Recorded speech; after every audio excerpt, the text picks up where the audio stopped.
Friends, कैसे हैं आप सब। तो डियर, यहाँ पे जो है हमारा जो जेटेट का जो सिलेबस है अभी तक ऑफिशियली आया नहीं है, लेकिन ये नेर अबाउट ये हो सकता है कि 6 to 8 का जो सिलेबस सेम रहेगा 6 to 8 का, लेकिन उसका लेवल हाई रहेगा। मतलब हम लोग जो सीटेट वाला सिलेबस है उसको लेके चल सकते हैं।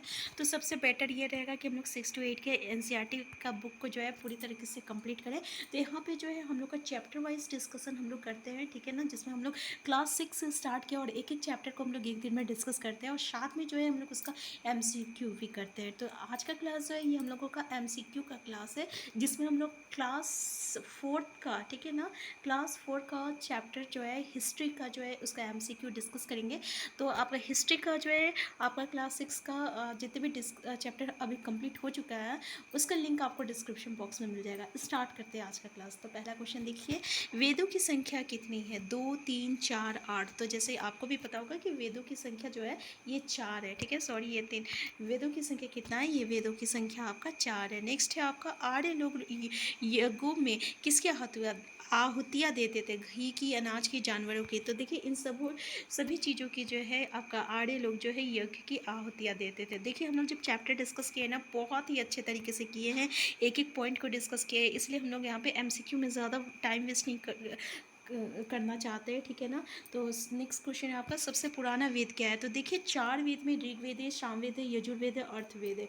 अर्थवेद का संबंध जो रहता है ये आपका जादू टोना से रहता है, सामवेद का संगीत से रहता है, ऋग्वेद जो रहता है ये सबसे पुराना वेद है, ठीक है, और यजुर्वेद का संबंध जो रहता है ये आपका यज्ञ से होता है। सबसे पुराना वेद कौन सा है? तो ये आपका ऋग्वेद है। इसमें और एक क्वेश्चन पूछा जाता है कि इसमें कितना मंडल है? तो याद रखिएगा 10 मंडल है। कितना आपका, ठीक है। तो इसमें से ऋग्वेद का जो है हम लोग एक मतलब कि एक क्लास ही इसमें हम लोग लिए हैं जिसमें हम लोग ऋग्वेद से पूरा एक एक चीज़ को डिस्कस किए हैं। अगर आप अभी तक नहीं देखे तो आप प्लेलिस्ट में जाके देख सकते हैं। नेक्स्ट है, ऋग्वेद की रचना कब हुई थी? 3000 साल पहले, 3500 साल पहले, 4000 साल पहले, 5000 साल पहले। याद रखिएगा आंसर भी इसका करेक्ट आंसर हो जाएगा 35 साल पहले, ठीक है।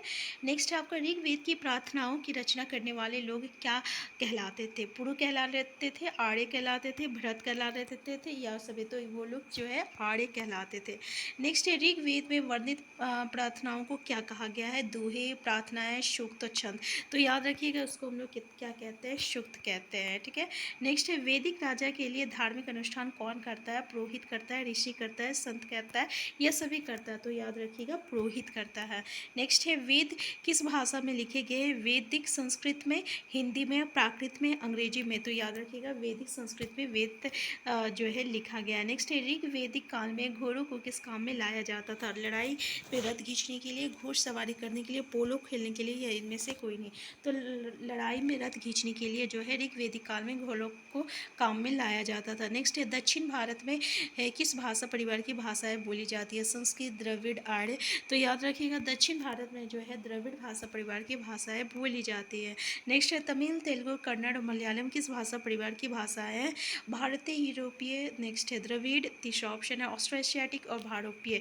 तो ये आपका भारत यूरोपीय जो है भाषाएं हैं। नेक्स्ट है आपका कि तमिल, तेलुगु, कन्नड़ तथा मलयालम किस नेक्स्ट है, निम्नलिखित में से कौन सी द्रविड़ भाषा परिवार की भाषा है? संस्कृत, उड़िया, बंगाली। तो आंसर क्या हो जाएगा? मलयालम जो है ये आपका द्रविड़ भाषा परिवार की भाषा है। नेक्स्ट है, संस्कृत जो है किस भाषा परिवार का हिस्सा है? तो ये आपका भारतीय यूरोपीय भाषा का हिस्सा है। नेक्स्ट है, झारखंड और मध्य भारत के कई हिस्सों में किस भाषा परिवार की भाषाएं बोली जाती है? आर्य की, द्रविड़ की, संस्कृत और ऑस्ट्रो एशियाटिक। तो ये आपका ऑस्ट्रो एशियाटिक भाषा की बोली जाती है। तो इस पर हम लोग थोड़ा सा डिस्कस कर लेते हैं, ठीक है ना। जैसे झारखंड में जो है ना 2 भाषा बोला जाता है, जैसे एक द्रविड़ आता है, एक ऑस्ट्रो एशियाटिक आता है।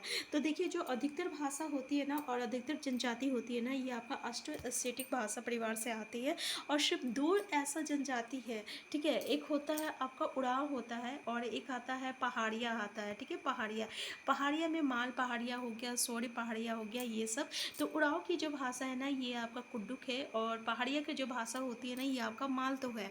ठीक है, तो बस ये दो भाषा परिवार जो है और ये दो जनजाति है ना, ये सिर्फ द्रविड़ भाषा में आता है, भाषा परिवार में। इसके अलावा कोई भी हमें जनजाति देखने को मिलती है या कोई भी भाषा देखने को मिलती है कुड्डुक और मालतो को छोड़कर, ये आपका एस्ट्रो एशियाटिक भाषा परिवार में आती है। इसलिए झारखंड और मध्य भारत के कई हिस्सों में जो है आपका एस्ट्रो एशियाटिक भाषा परिवार की भाषाएं जो है बोली जाती है।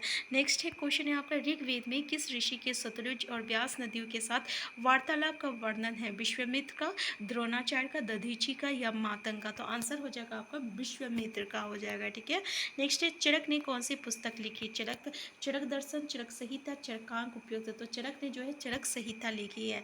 ठीक है, नेक्स्ट है आपका, ऋग्वेद में किन दो नदियों को देवी के रूप में प्रस्तुत किया गया? गंगा यमुना, सतलुज व्यास, रावी चेनाब, झेलम सिंधु। तो याद रखिएगा सतलुज व्यास या आंसर बी जो रहेगा करेक्ट आंसर हो जाएगा। इन नदियों को जो है देवी के रूप में प्रस्तुत किया गया है। नेक्स्ट है चरक आज से लगभग कितने साल पहले हुआ मतलब इसकी रचना की गई थी? चरक आज से लगभग कितने साल पहले हुए?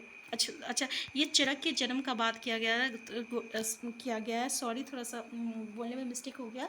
ये चरक आज से लगभग कितने साल पहले हुए? 25 साल पहले, 2000 साल पहले और 2200 साल पहले। आंसर हो जाएगा इसका आपका 2000 साल पहले।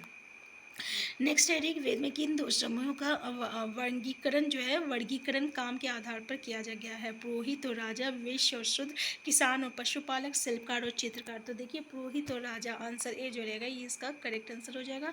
नेक्स्ट है वैदिक काल में जनता या पूरे समुदाय के लिए किस शब्द का प्रयोग किया जाता है? जन और विष। तो पूरे समुदाय के लिए जो है जन और विष ये दोनों शब्द का जो है वैदिक काल में जो है जनता के लिए या पूरे समुदाय के लिए प्रयोग किया जाता था। नेक्स्ट है चरक थे एक प्रश्न, चरक कौन थे? ऋषि थे, वेद थे, राजा थे? तो ये जो चरक जो थे ना एक वेद थे। नेक्स्ट है यहाँ पर जिसने चरक संहिता की रचना की थी। नेक्स्ट है महापाषाण कब्र बनाने की प्रथा कब प्रारंभ हुई थी? 2000 साल पहले, 25 साल पहले, 3000 साल पहले या 3500 साल पहले? तो याद रखिएगा 3000 साल पहले ये इसका करेक्ट आंसर हो जाएगा। नेक्स्ट है आपका महापाषाण कब्रें कब बनने आरंभ हुई? लगभग 4000 साल पहले, लगभग 5000 साल पहले, लगभग 3000 साल पहले। तो याद रखिएगा लगभग 3000 साल पहले जो है महापाषाण कब्रें जो है बनना आरंभ हुई थी। नेक्स्ट है आपका चरक कौन थे? एक महान वेद थे। तो ये क्वेश्चन भी हम लोग डिस्कस कर चुके हैं, ये एक महान वेद थे। नेक्स्ट है आपका ऋग्वेद काल में जनता या पूरे समुदाय को क्या पुकारा जाता था? तो जैसे कि अभी हम लोग ये डिस्कस कर चुके, जन या विष कहा जाता था। ठीक है, तो चरक संहिता की रचना किसने की थी? तो चरक ने की थी। चरक संहिता की रचना चरक ने की थी। नेक्स्ट है आपका चरक ने मनुष्य के शरीर में कितनी हड्डियों का वर्णन किया है? 206, 360, 500, 600। तो इन्होंने 360 हड्डियों का वर्णन किया है। नेक्स्ट है ऋग्वेदिक पुरोहित को क्या कार्य था?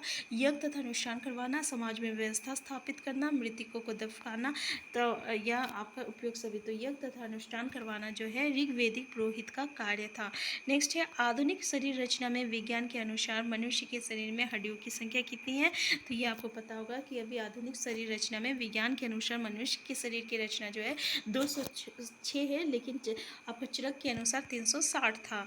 नेक्स्ट है ऋग्वेद की भाषा क्या है? हिंदी है, वैदिक संस्कृत है, तमिल है? तो याद रखिएगा पाक वैदिक संस्कृत है। नेक्स्ट है चीन ने लेखन कला के सबसे पुराने उदाहरण कब के हैं? लेखन कला के 2000 साल पहले, 25 साल, 3000। तो याद रखिएगा 3500 साल पहले। नेक्स्ट से निम्न में से कौन ऋग्वेद में वर्णित देवता नहीं है? अग्नि, इंद्र, मूषक। तो मूषक जो है ऋग्वेद में वर्णित देवता नहीं है। नेक्स्ट क्वेश्चन है ऋग्वेद की कागज पर छपाई करने का कार्य पूरा किया 150 वर्ष पहले, 500 वर्ष, 600 वर्ष, 700 वर्ष? तो याद रखिएगा 150 वर्ष पहले। तो डियर आज की क्लास हम यहीं तक रखते हैं, इससे आगे का जो है हम लोग नेक्स्ट क्लास में डिस्कस करेंगे। और हम लोग क्लास 3 तक जो है चैप्टर डिस्कस कर चुके हैं। नेक्स्ट क्लास में हम लोग चैप्टर 4 को डिस्कस करेंगे हिस्ट्री का। तो अगर आप चैनल में नए हैं, चैनल को सब्सक्राइब कर लीजिएगा। वीडियो हेल्पफुल होगा तो प्लीज़ लाइक शेयर करना मत भूलिएगा। Thank you.